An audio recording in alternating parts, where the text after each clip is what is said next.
Hello my student, math के class trigonometry inverse circular function for JEE Advanced 2023-24 application with concept series AWCS। और ये चौथा question है, इसके पहले 3 क्वेश्चन दे चुके हैं। The principal value of this is, इसमें से देखना है कौन आंसर है। और IITs में ये 2 मार्क्स का 1986 में आया था। तो इसको चलिए बनाया जाए। पहले अपने अटेम्प्ट कीजिए, आप लोग को 1 मिनट का टाइम देते हैं, इसके बाद मैं इसका एनालिसिस के साथ कॉन्सेप्ट के साथ देंगे answer. Okay,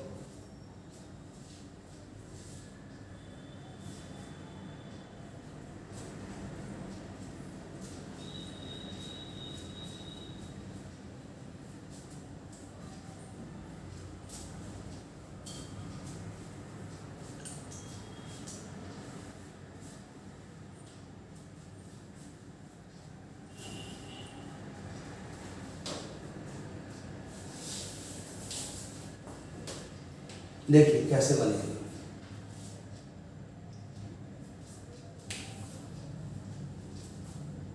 sign inverse sine 2π/3।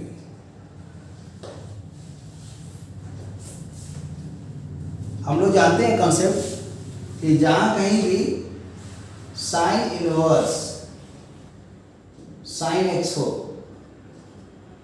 तो उसको x लिख सकते हैं। देखिए साइन इनवर्स दिख रहा है, साइन दिख रहा है और ये x दिख रहा है, और ऐसे देख करके x लिखा जा सकता है। तो जब x लिख दीजिएगा तो उस ऑप्शन से रिजल्ट आ रहा है b 2π/3, लेकिन ये आंसर इसका रॉन्ग हो जाएगा। ये सही है, ये फार्मूला होता है, लेकिन इस आंसर से देखने से 2π/3 तो बी आंसर में ही लोग राइट मारेंगे, जो कि रॉन्ग है। इसलिए खाली आंख मूंद करके इस पर नहीं सोचना है, सोचना है कि ये जो x है ये है क्या। तो x जो है sin x से जुड़ा हुआ है। जैसे इसको हम अलग से बताते हैं कि y अगर हम इसको मान लें इतना दूर को, या z मान लेते हैं सपोज, यहां पर z मान लिया इसको sin x। तो जब पढ़िएगा जो इसके पहले का नाम है सर्कुलर फंक्शन, ट्रिगोनोमेट्रिकल आइडेंटिटी या आइडेंटिटी बोलिए, TMS बुक में लिखा हुआ उस चैप्टर का नाम खाली ट्रिगोनोमेट्री, रॉन्ग है, उसको लिखना चाहिए था ट्रिगोनोमेट्रिकल आइडेंटिटी। और उसमें पूरा 11 कॉन्सेप्ट एक साथ उसमें मर्ज है। क्या क्या? तो 1 नंबर में थीटा इक्वल टू L/R वाला कॉन्सेप्ट, 2 नंबर में जो आप 9-10 में पढ़े हैं एलिमेंट्री ट्रिगोनोमेट्री वो है, और तीसरा में समझिए एलाइड एंगल वाला है, और चौथा में आ जाएगा समझिए तो बोल सकते हैं एलिमिनेशन, और 5वां में है आपका जो IIT का सिलेबस में है trigonometrical functions and their graph, domain, range, periodicity. और 5 के बाद फिर और 5 चालू होता है। क्या क्या नाम है उसमें? कंपाउंड, ट्रांसफॉर्मेशन, मल्टीपल, सब मल्टीपल, कंडीशनल। 5 5 10 हो गया, और लास्ट में है समेशन ऑफ सीरीज। तो इतना मिल करके वो सब BSc लेवल का रहता है, खासकर ट्रिगोनोमेट्रिकल सीरीज। और वो सब मिल करके ही मतलब पूरा 11 कॉन्सेप्ट बंद है TMS जैसे बुक में। और दूसरी किताब में पढ़िएगा तो क्या होगा, एक चैप्टर कंपाउंड एंगल बनाते रहिए जिंदगी भर, ट्रांसफॉर्मेशन बनाते रहिए, वैसा फायदा नहीं है, आपको सारा बनाना है। ठीक है, जो एकदम 8, 9, 10 में है जूनियर क्लास में, उनको मैं बोलूँगा कि ठीक है वो वैसा काम करें, एसेलोनी का किताब ले लें, सारा क्वेश्चन बनाएं ट्रिगोनोमेट्री के लिए। लेकिन अभी के लिए हम लोग को वैसे नहीं करना। तो यहाँ पर क्या है, शॉर्ट में मैं बता दूं कि इसका जो x का वैल्यू होता है x, चूंकि ये x एंगल है यहाँ पर, तो जो भी एंगल है x, ये x, इस x का आंसर जिसको डोमेन बोलते हैं, तो ये डोमेन का आंसर होगा -∞ से +∞, रियल नंबर कुछ भी ले सकते हैं। और ये जो z निकलेगा ये भी कंफर्म है कि मिनिमम -1, मैक्सिमम +1, ऑक्सीडेशन नंबर इतने के बीच में रहेगा। -1 से +1 के बीच में कोई भी रेशनल नंबर इसका रिजल्ट होगा। ठीक है, और ग्राफ इसका खींच लीजिएगा, जो शॉर्ट में खाली मैं ऐसे लिख दे रहा हूं। देखिए इस तरह का ग्राफ सब आता है, फिर तो यहाँ भी इस टाइप का आएगा। लेकिन मैंने लिख दिया, कैसे आया वो तो नहीं बताया। तो पढ़िए इसको थोड़ा ठीक से। तो ये आया है कॉन्सेप्ट इसमें। तो इसीलिए यहाँ पर क्वेश्चंस में मतलब इसको चेंज करने होंगे, और चेंज कितना करना होगा तो देखना पड़ता है कि जो साइन इनवर्स 2π/3 होगा ये कितना आंसर होगा। तो आप जानते हैं कि साइन 2π/3 पाई हो गया 180/3 60, और साइन 60 का डबल साइन 120, और साइन 120 तो जानते हैं साइन 60 के इक्वल होता है। तो इसलिए यहाँ पर इसको साइन 60 के जो वैल्यू है √3/2 वही तो आंसर √3/2 यहाँ लिखाएगा। तो इसलिए इसका आंसर √3/2 आएगा, और जैसे ही √3/2 आएगा तो ये आंसर कन्वर्ट हो जाएगा साइन इनवर्स साइन 2π/3। तो ये आंसर्स समझिए कि बहुत से एंगल हैं जो मतलब शो करेगा कि 2π/3 का आंसर कितना आ रहा है। तो ये तो आ रहा है 60/2 मतलब 120, और 120 का मतलब 60 हुआ। तो ऐसा नहीं कहा जाए कि 60 का और 120 का ही आंसर हुआ। इसका अगर निकालिएगा तो बहुत से एंगल होंगे जिसका आंसर √3/2 आंसर आ सकता है।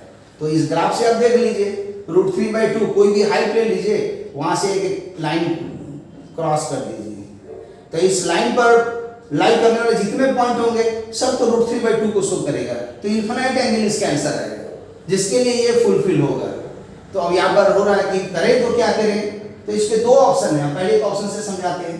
ये इस ऑप्शन को क्या करेंगे कि साइन इनवर्स लिख दिए, और इसका आंसर तो अभी सॉल्व किए, आया कितना 120 था। साइन 120 साइन 60 के बराबर होता है। क्यों होता है तो sine 180 minus theta is equal to sine theta, मतलब ये दोनों एंगल एक दूसरे का सप्लीमेंट्री एंगल है। तो 120 का आंसर उतना ही होगा जो 60 का होगा। साइन 60 का जूनियर क्लास में पढ़े हैं √3/2, तो इसलिए ये √3/2 यहाँ पर आंसर आ गया। और जैसे ही √3/2 हो गया, जब इसका देखिएगा कि यही आंसर पूरा इसको अगर y मान ले, यही y आंसर कन्वर्ट हो गई y बराबर साइन इनवर्स √3/2 हो गया। तो ये पूरा शो करता है एंगल को, ये टोटल एंगल को शो करता है, और ये शो करता है वैल्यू को। वो कैसे, तो यहाँ पर उसको भी बता देते हैं। y बराबर मान लिया साइन इनवर्स x है, तो यहाँ x जो हो गया डोमेन हो गया। इस डोमेन का आंसर कितना होगा, रेंज का आंसर कितना होगा वो जानना पड़ेगा। तो ये वैल्यू है और ये पूरा एंगल है, तो वैल्यू का आंसर -1 + 1 के बीच में होता है, मतलब ऐसा टाइप का। और जो इसका एंगल अगर देखेंगे मतलब साइन इनवर्स x बोला जाए, ये एंगल कितना होगा, जिसको आप चाहे तो y भी बोल सकते हैं। तो ये मिनिमम होगा -π/2 और मैक्सिमम होगा +π/2, इसी के बीच में ही ऑसिलेट करेगा। मतलब ये हो गया x का वैल्यू डोमेन, और ये जो निकला इसको y बोल सकते हैं। तो y का आंसर -π/2 से लेके +π/2। पाई का वैल्यू न्यूमेरिकल वैल्यू में अगर आएगा तो 3.14 का हाफ कर देंगे, उतने ही आंसर्स के बीच में ऑसिलेट करेगा। तो ये इसको ऐसे भी लिख सकते हैं -π/2, +π/2, यानी तो प्लस नहीं भी लिखेंगे चलेगा। ये इसका रेंज हुआ और ये इसका डोमेन हुआ। तो यहाँ जब √3/2 आ रहा है तो देखना पड़ेगा कि कौन ऐसा एंगल है जो इसके बीच के अंदर को फुलफिल करता हो। तो वो तो है, अभी देखे थे 60 डिग्री के लिए है। तो साइन इनवर्स जो इतना आया ये पूरा एंगल हो गया और ये वैल्यू हो गया, और इसको प्रिंसिपल वैल्यू के रूप में यही आंसर बोला जाता है। यह है प्रिंसिपल वैल्यू,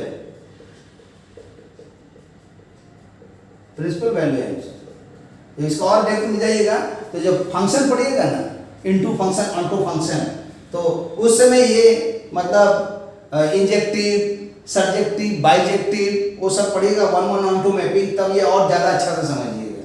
अभी हम उतना डिटेल में बोलने जाएंगे तो हो गया, पूरा समय मेरा लग जाएगा, तो उसको अभी छोड़ दीजिए। इसलिए तो कहा जाता है कॉन्सेप्ट ही मेन होता है, तब आता है सेकंड में एप्लीकेशन। तो ये आंसर्स कन्वर्ट हो जाएगा किस एंगल में, √3/2 है तो π/3। तो इस तरह से ये आंसर π/3 आया। एक अप्रोच, ये फर्स्ट मेथड हो गया। सेकंड मेथड और बता देते हैं इसी का। सेकंड मेथड में क्या कीजिए, पता है कि ये जो आंसर्स है साइन इनवर्स साइन 2π/3, तो यहां पर है कि ये वाला जो आंसर्स है हमको ऐसा चाहिए कि ये जो आंसर्स आएगा जो कि मतलब कैसा होना चाहिए, तो ए आंसर होना चाहिए इन्वर्स के बगल में है तो आंसर -1 +1 के बीच में होना चाहिए, और ये पूरा एंगल होना चाहिए -π/2 से +π/2 के बीच में। और ये भी जान रहे हैं कि ये आंसर होता है, तो क्यों नहीं यहीं पर हम लोग एक कन्वर्ट कर दे कि ये π/3 में हो जाए। तो इसका बहुत सिंपल है, ये साइन थीटा है, तो साइन थीटा को आप जानते हैं सप्लीमेंट्री के लिखना होगा, तो पाई माइनस थीटा इतना लिख दीजिए, इतना लिखा जा सकता है साइन थीटा। तो साइन थीटा क्या होता है, साइन 180 माइनस थीटा, जो ऑलरेडी हम यहाँ पर लिखे हुए देखिए, साइन थीटा बराबर साइन 180 माइनस थीटा, ये अलाइड एंगल रिलेटेड एंगल में कॉन्सेप्ट है ये। और इसी को आप सॉल्व करेंगे तो आ जाएगा साइन, अब ये नहीं कि साइन पाई माइनस थीटा को साइन थीटा ये बैठा देगा तो फिर वहीं पहुंच जाइए, तो ऐसा नहीं करना है। ये तो फॉर्मूला से तो साइन थीटा को मैंने इतना लिखा है, अभी क्या करना पड़ेगा, ऑर्डिनरी सब्ट्रैक्ट करेंगे, ये 120 है और ये 180 घटाएंगे 60 होगा, सॉल्व करके देख लीजिए ये π/3 हो गया, इसलिए ये आंसर आ गया साइन π/3। और अब ठीक है, अब वो लॉजिक लगाया जा सकता है कि इन्वर्स और साइन रहता है तो x होता है, इसीलिए अब ये एंगल जो दिख रहा है यहाँ पर, ये एक मतलब ये आंसर्स के लिए तो इनफाइनाइट आंसर था जो ग्राफ में हम दिखाए, और ये आंसर्स को साइन इनवर्स साइन और इसमें कन्वर्ट कर रहे हैं, तो ये आंसर x आना चाहिए, दोनों सेम है, तो यहाँ पर जब दोनों सेम होगा तो π/3 लिख सकते हैं। तो इस तरह से ये सेकंड मेथड भी बनाया जा सकता है और ये मेथड भी बनाया जा सकता है। Okay, thank you for watching the video. और इसी तरह कॉन्सेप्ट लगता है उसको सोचिए और बनाइए, और ऐसे भी जितना बनाते जाइएगा अपने क्लियर हो जाएगा। और जिस दिन आप जेईई एडवांस का 45 साल का क्वेश्चन प्रैक्टिस कर दीजिएगा, मैं गारंटी देता हूँ जेईई मेन का रास्ता ऐसे ही खुल जाएगा। इसलिए अभी कुछ नहीं करना है, 2 साल तक जो भी बच्चे 11 में हैं और जो 1 साल के लिए हैं, वो अपना एक रखिए कि हमको 45 साल का क्वेश्चन बिना देखे हुए बनाना है। जिस दिन जेईई एडवांस का 45 साल का क्वेश्चन बना दीजिएगा, जेईई एडवांस तो नहीं होगा मैं जानता हूँ इतना से, क्योंकि इसके लिए 6ठा लेवल 7वां लेवल चाहिए। 6ठा लेवल को बीएससी ऑनर्स तक का और 7वां लेवल एमएससी पीएचडी तक का लेवल चाहिए। और जिसको जेईई एडवांस बनाएंगे, जेईई एडवांस भले नहीं होगा लेकिन जेईई मेन कंफर्म हो जाएगा। और जेईई मेन का तैयारी कीजिएगा, जेईई मेन कभी नहीं होगा, कभी नहीं, नेवर। वो खाली स्कूल 11-12 पास करोगे। ओके, ऑल द बेस्ट, फिर मिलते हैं तो फिर और बताएंगे।